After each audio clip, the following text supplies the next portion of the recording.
Today I want to talk to you about how I made this box and particularly the inlay. This inlay over here, it's a very simple inlay, but still so detailed that you could never do it with a router. And it's really, really easy to make. And I was on Etsy the other day looking at boxes for inspiration and so on.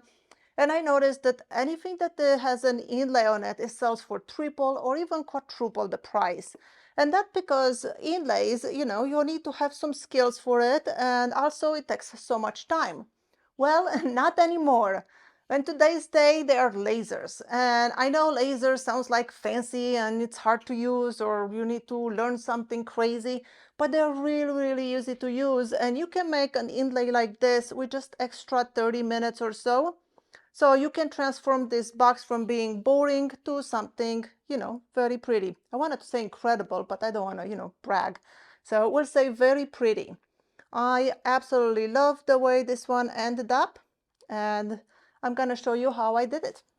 Not only that I will show you how I made this box with this inlay, but I will also show you my favorite finish when it comes to boxes. Now let's start with the box. I had these pieces of wood that was left over from a cutting board, and they just look something like this, just in my scrap bin. And you can tell this is kind of what I used right there. So I had two cherries, two paduk. They were a ½ inch thick, and I cut miters and made this miter box.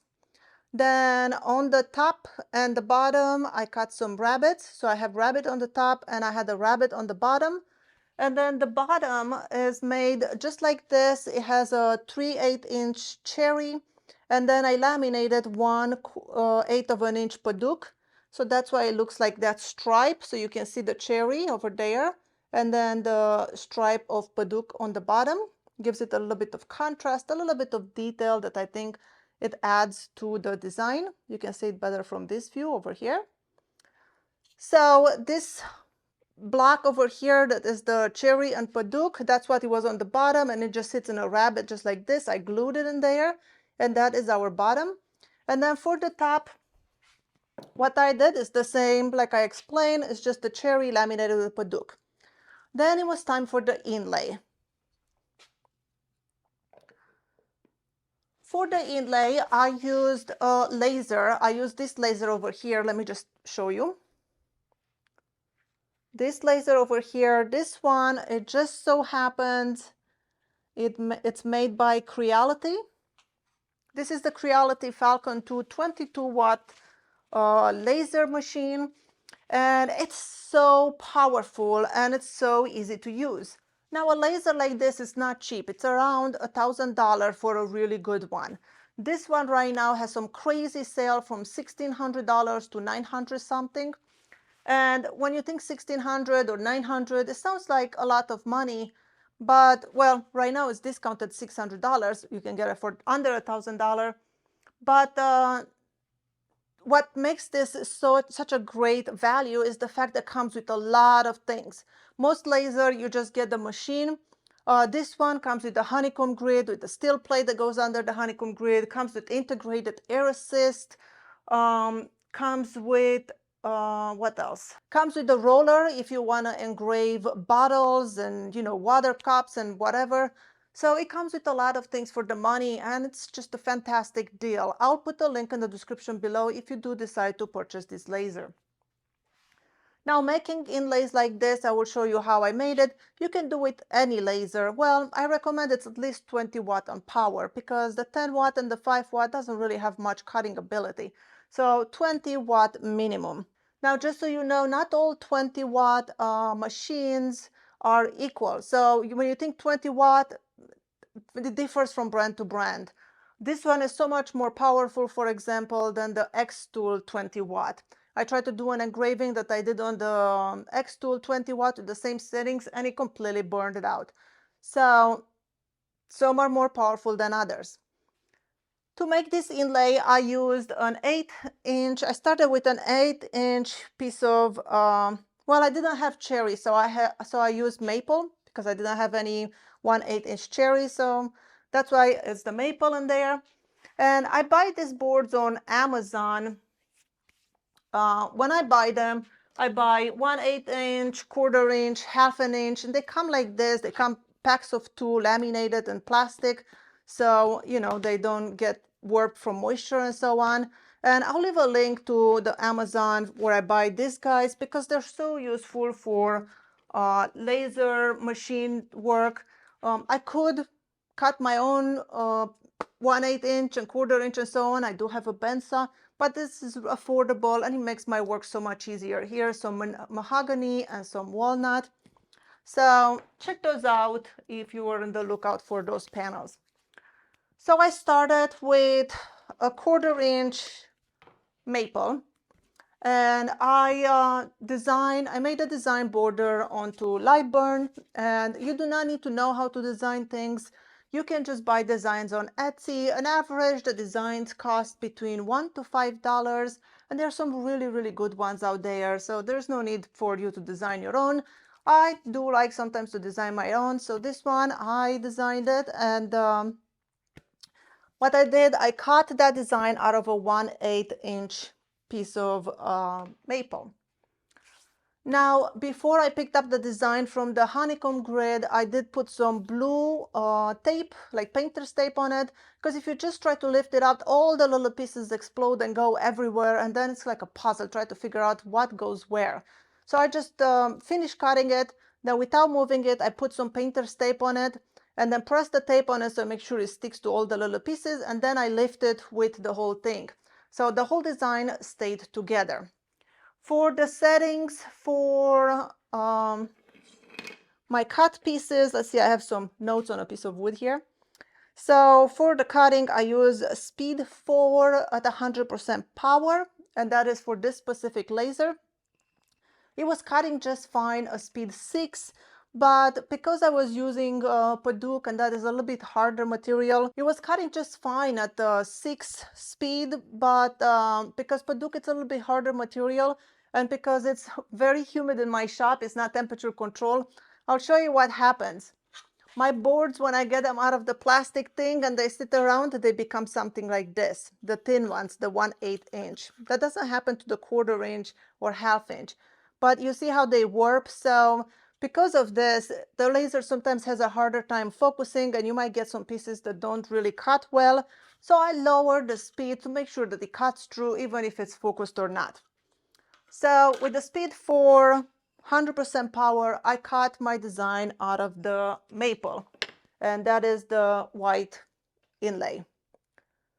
So I cut that one out. Then it was time to cut the pocket that the inlay goes into.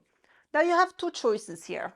Here is one way you can do it. If you laminate different materials together, I just cut this bird out of maple, and then I also cut it out of the Paduk, and I swapped the pieces. I put the maple into the Paduk, and then I put the Paduk into the maple, and then you get two inlays just like this. And that is the quick and dirty way to do it. Nothing wrong with that, but for my lid, I wanted to do something else, and because I already laminated the Paduk to the cherry, so I couldn't just do that thing because it wouldn't work. So I needed to do something else. And what I did is I cut a pocket for my inlay to go into. I did a test cut first, and here is the test cut that I did. And I will tell you the settings in a second. But as you can see, pretty deep pocket. It fits my 1/8 inch in there perfectly. I will show you another example that I tried. Oh, it was right here. This is the head of a hummingbird. You see, I made the pocket too deep, but then over here, this is a piece of maple. And let's see, I just dropped the little hummingbird's head. So this is the 1/8 inch Paduk. This is the pocket. And then it just goes right in it like that. And that's how you get your inlay. So that's what I did, but you have to be aware that your laser has a curve. It's just like your table saw has a curve, the same thing, your laser has a curve, and usually you will see that in the specification, and for this laser I believe is 0.08 millimeter, which is pretty average for lasers at this power. So what I did is when I When I cut the design out of maple, actually, I put an offset. In Liburn, you have a little button on the left. It looks like two circles within each other. And I clicked on that and I did an offset outwards by 0.08. And that is my curve size. So it made the design bigger by that much. That way you do not have a gap when you put your inlay onto your pocket. I did not use an offset for the pocket. The pocket, I left it the way it was. I only did that for my inlay. For the pocket, I use speed 40 at 100% power. And that's what gave me the perfect size pocket. So then when I put my inlay, it's only by 0.5 millimeter taller, my inlay, the 1/8 inch board. That way I can send this down flush, and it's so much easier than having to send the whole board to get to your inlay. So my inlay is just sticking out just a tiny, tiny little bit. Now for the lid of my box or my handle, whatever you call this thing, for the handle of my box, what I did is I had some leftover cherry with the Paduke laminated to the top. So that's a strip from it. That's what I use for my handle. And then I had a piece of cherry, just like this, the small strip. And what I did, I cut a dado on the inside. And then I took it to the table saw and cut two little pieces like this from something like that. Just two little pieces. I cut this one first. This was a little bit too chunky, so then I went and cut them thinner. But this is what I had. And then I don't know where I put the piece that was part of the handle, but it was one of this, but skinnier, skinny enough where it just fit into that groove. And that's how I glued it in and created the handle. So again, I hope the camera focuses. This is the way the handle was created. Isn't that cute?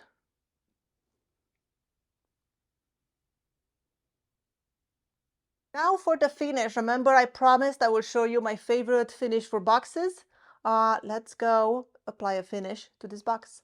Now let's take another look at the box before the finish. This is what it looks like. We have the beautiful bottom with the orange stripe on the bottom. This is the lid with the beautiful inlay. This is what it looks like on the inside. The lid just sits on that rabbet. And I think the inlay, it just looks so pretty and really adds to the whole design. So for the finish, my favorite finish when it comes to boxes is this Osmo. This is great for wood floors, furniture, for anything really, and it's hard wax oil. So I'm gonna use this one. It just seems like I've tried it on so many different kinds of woods, and it seems like it just looks great on anything. Like there was nothing that I put it on and it didn't look good. It does not add any color, so it's very neutral. I'm gonna wear gloves. Let's give it a little stir.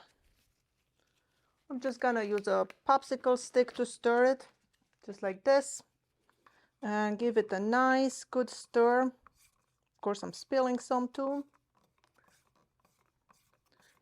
Are you guys messy when you do work? I am so messy. I seem to always make a mess of everything.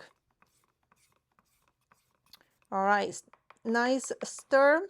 Now I'm gonna go get a little foam applicator. The great thing about this finish is that you just cannot mess it up. There's no way you can mess it up. Even a 5-year-old could apply this finish and your piece will look great. I'm gonna angle the camera just so you can see better what we're doing. So let's see, something like this. There we are. I should probably put some other paper in here. I love using this white rags. I use these guys in the shop all the time. They're fantastic. So I'm gonna put those in there because I will need them in a second. Here is my beautiful box. And I'm gonna start with the lid because why not? I will use one of this 3M non-scratchy pads.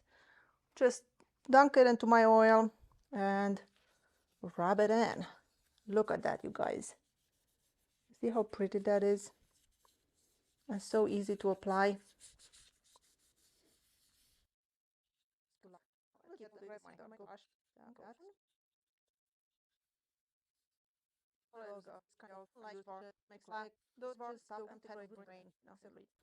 So let me get the brush. I'll be right back. I like to use these acid-free brushes. I think they're like $17 for like 300 of them or something crazy. The bristles are a little bit long, so I'm just gonna cut them with the scissors shorter. So let me do this over a trash can.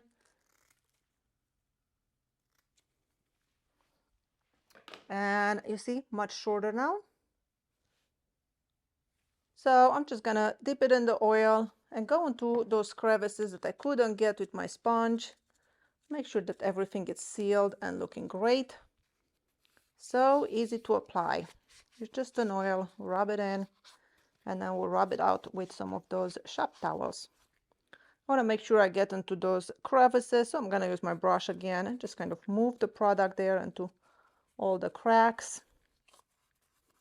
That way we get no funny business, everything gets coated. And now it's time to wipe it off. Is it that easy? I'm going to use those white rags that I showed you.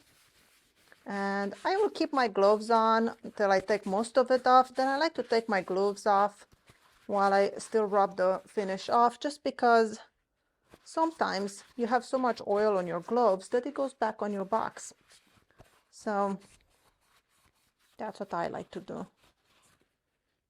That's another reason why I don't work with very harsh finishes. Nothing that would be bad for you or your skin and stuff. All right. This is the box. And this is the lid. Isn't that cute? Look how pretty that is. And that was it.